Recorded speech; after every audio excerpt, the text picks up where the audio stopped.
The Archangel Chronicles II, Triumph of Innocence by Raymond, copyright 2024, all rights reserved. Do you give the horse his might? Do you clothe his neck with a mane? Do you make him leap like a locust? His majestic snorting is terrifying. He paws in the valley and exults in his strength. He goes out to meet the weapons. He laughs at fear and is not dismayed. He does not turn back from the sword. Upon him rattle the quiver, the flashing spear, and the javelin. With fierceness and rage he swallows the ground. He cannot stand still at the sound of the trumpet. The Book of Job, chapter 39, verses 19 to 24. Take courage, my heart, for you have been through worse than this. Be strong, saith my heart. I am a soldier, and I have seen worse sights than this. Homer, the Odyssey. Sing in me, muse, and through me tell the story of the man skilled in the ways of contending, the wanderer harried for years on end. Homer, the Odyssey.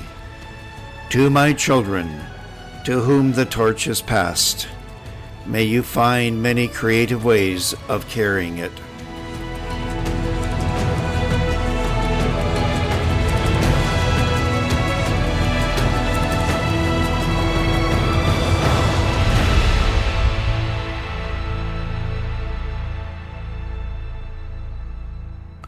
Second Prologue. Havelock and his several companions had been climbing up the rugged slopes of the mountain all morning. It was now midday, and the sun beat down upon the jumbled blocks of white stone scattered about the ancient quarry on the shoulder of the mountain. It was a flawless June day. In the distance, the azure waters of the Adriatic sparkled like diamonds under a deep blue sky. Havelock took off his broad-rimmed hat and wiped his forehead with his shirt sleeve.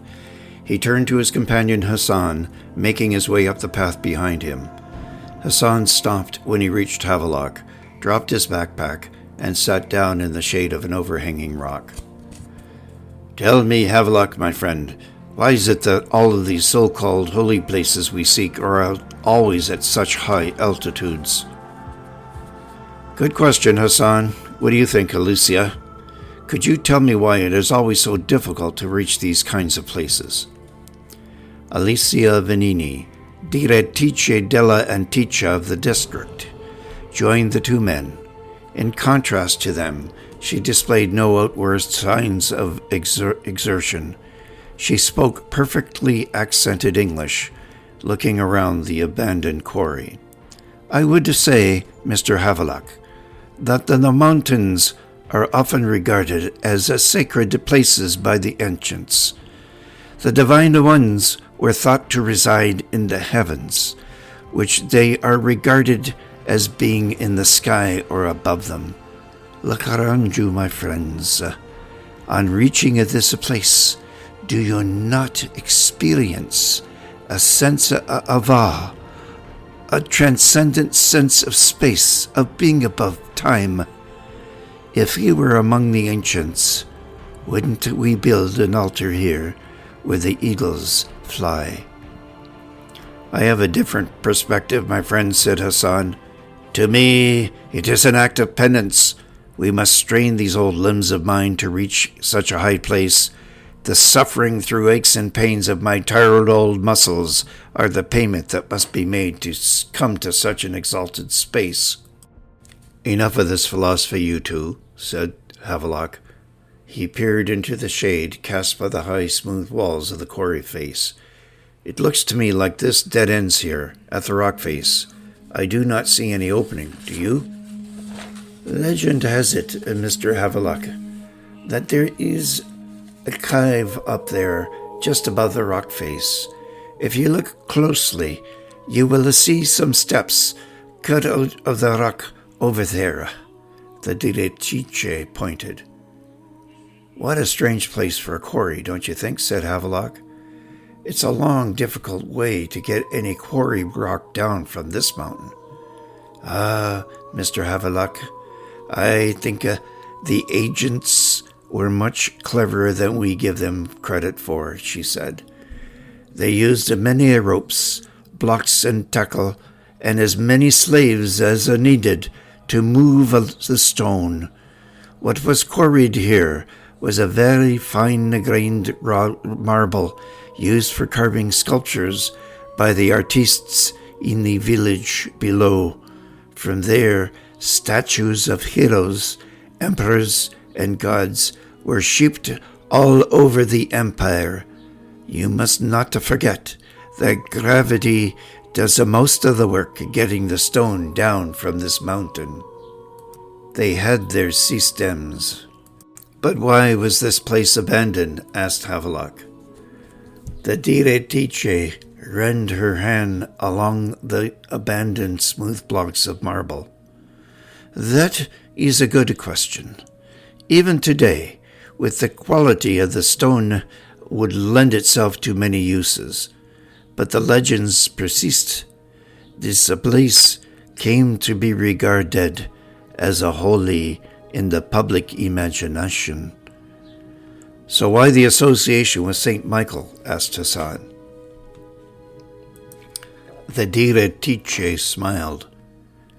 Ancient legend has it that a shepherd, looking for a stray member of his flock, came to this place. He followed his lost lamb into this quarry, and he thought he saw a wolf chasing it. He shot an arrow at it, but the arrow was turned back like a boomerang and struck his foot. Becoming afraid, the shepherd ran to a holy hermit who lived on the mountain and told him what had happened. The hermit returned with the shepherd and saw that the steps had been carved into the rock at the end of the quarry. They ascended the steps to find a bronze door on which the Chi Rho symbol of the early Christians were inscribed. The legend has it that on opening the door, a deep voice was heard, claiming it to be a holy place under the protection of St. Michael the Archangel. For a time, this site was revered as a holy one, but unlike other shrines, over the millennia, it has faded from memory, and so the site remains largely forgotten. She paused and looked at Havelock. Until now. The party proceeded to the end of the quarry, deep in the shadows of the mountain, and ascended the stairs cut into the rock face. At the top of the stairs, they came to a grotto, a cave in the mountainside, and walked down the nave, which twisted and turned through the folds of the layered rock. Proceeding down the tunnel-like structure, they had to turn on flashlights to pick their way through fallen boulders. At last, they came to the end of the grotto and were facing a doorway cut into the rock. It was a heavy bronze door with a raised inscription of the Chi Rho symbol embossed upon its face. The door was unlocked and had obviously not been opened for a very long time. Havelock had brought some tools with him, and these were employed to pry the door open wide enough to get his fingers in. Pulling and straining to open the hinges that had not moved for centuries, they made slow progress, the door groaning as it was dragged open. There was a large chamber on the other side of the door. Flashlight beams pierced the darkness, and their movement across the floor of the chamber stirred up dust, which danced in shafts of light. Across the cavern, there was a rectangular object reflecting brilliant white in the light. The party moved closer, and Havelock could discern that this was an elaborately carved sarcophagus. On its lid was a beautifully proportioned stone effigy of an attractive woman, lying in silent repose, eyes closed as in sleep. Havelock was struck by how lifelike the sculpture was. The smooth, polished surfaces of her beautiful face seemed to shine with an inner light. The stone lips were curved into a gentle smile. Her arms were folded upon her breast, and her hands were crossed, as if in blessing. The party stood in silence for a long time, taking in the exquisite art of the marble sarcophagus. The Direttore walked slowly around the tomb, shining her light up on the sides. This revealed a well-proportioned carving of angels and horses, the Cairo symbol of early Christians, and stars and mountains. "Look," said the Direttore, "tabula ansata." Havelock moved to where she was pointing. "How is your Koine Greek, Madame Direttore?" he said. "I will translate for you," she said, her fingers touching the tablet, following the inscribed words. "At the time I was begotten, nature granted me thrice 30 years, on the fulfillment of which, freed from the laws that bind one to life, I was given over to unending rest. The life was given to me, so do not fear, for death is in the nature, not the punishment of humankind. Whoever is born, therefore also faces to die. Those who have loved me do not lament. I have preceded you to wait your arrival in the sacred halls of the Almighty. Be well, my beloved." Havelock squatted to look carefully at the inscription after she had translated it. When she had finished, he looked up at her. "Extraordinary," was all he could say. "It is as if the hermit Saint Jeremiah has told us. But who is this beautiful lady?" said Hassan. Havelock stood and turned to the Direttore. "May we open the lid now?" The Direttore nodded and motioned to several of the workmen who followed them into the chamber. They came over with their tools. "Careful now," she said. "I want nothing damaged. We will document the site and then proceed to open the lid." After the equipment was set up and all the preparations were complete, the heavy lid was moved aside, the grinding of the stone on stone echoing through the chamber. Lighting was set up around the sarcophagus, illuminating the interior as the heavy lid was slid aside. "There is no corpse," exclaimed Hassan. "But what is that?" "Another clay jar," said Havelock, leaning in and touching the lid. He turned to the Direttore. "May I?" he asked. She nodded.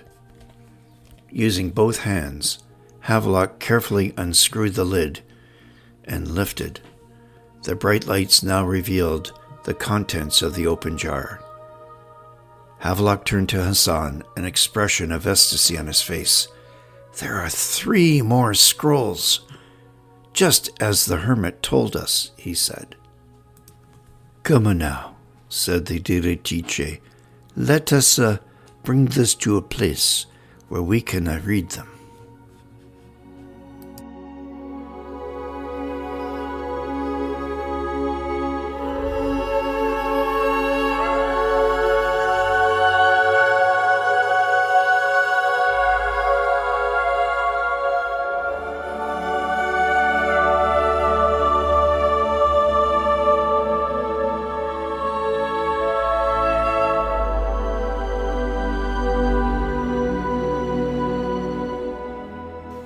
Music for this episode, all from Epidemic Sound. The Odyssey Ahead by Dream Cave. Back to the Wild by Pastis, Ethos by Johannes Borlaug, Kyrie eleison by Silver Maple, Sad Business, Godsend by Johannes Borlaug.